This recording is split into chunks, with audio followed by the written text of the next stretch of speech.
This is Jack and James's gymnastic warm-up. Start with a pulse raiser. In this example we have chosen jogging on the spot with 10-second sprints. This gets the blood pumping and the athletes ready for sporting activity. Related to gymnastics, every few seconds the coach will give a cue for a straight jump to be performed. To perform a straight jump, the arms need to be extended above the head, tight against the ears.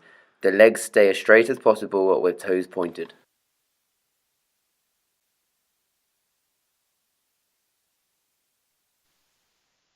Using the same style, we have changed the jump from a straight jump to a tuck jump.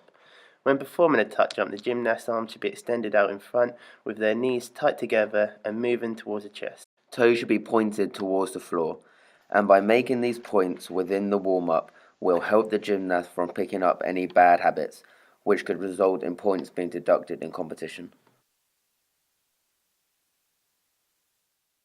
We have designed an activity where the athlete can decide whether to perform a tuck jump or a straight jump. To progress the skill further, the gymnast will perform the jump with a forward motion.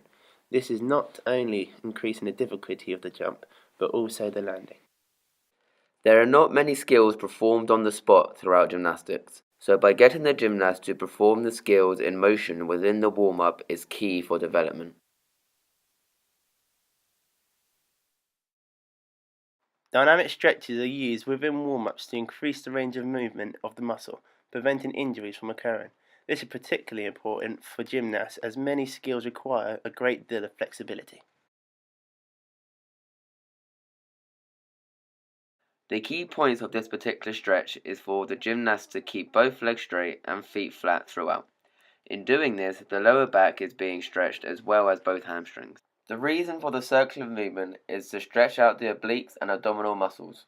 In addition, this can be related to gymnastics and particular gymnastic skills such as the cartwheel. As you can see, there is a straight line from the shoulder to the outer foot. This represents the finishing posture of a cartwheel. When broken down, you can see the torso is a mirror image of that of a cartwheel. By extending the legs wider, it increases the angle of flexibility and stretches the hamstrings out more.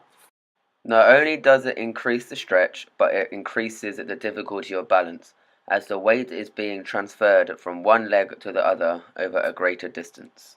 Balance is highly important in gymnastics as it is an essential aspect to every gymnast's routine.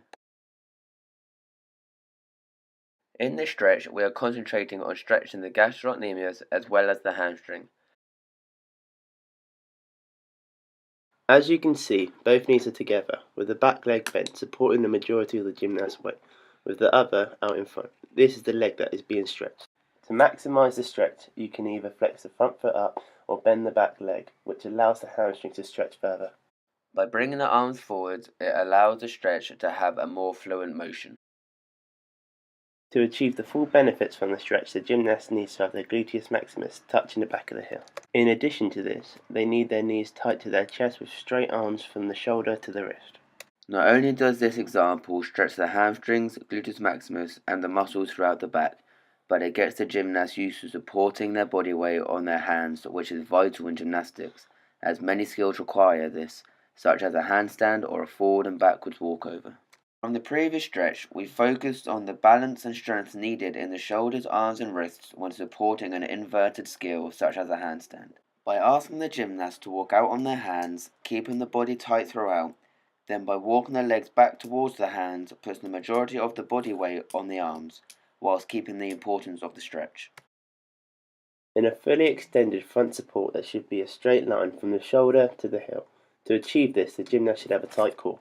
Elbows locked, hands flat, and boxed feet is important within the stretch. To prevent injuries from occurring, the head should be facing the floor so the strain of the neck doesn't occur.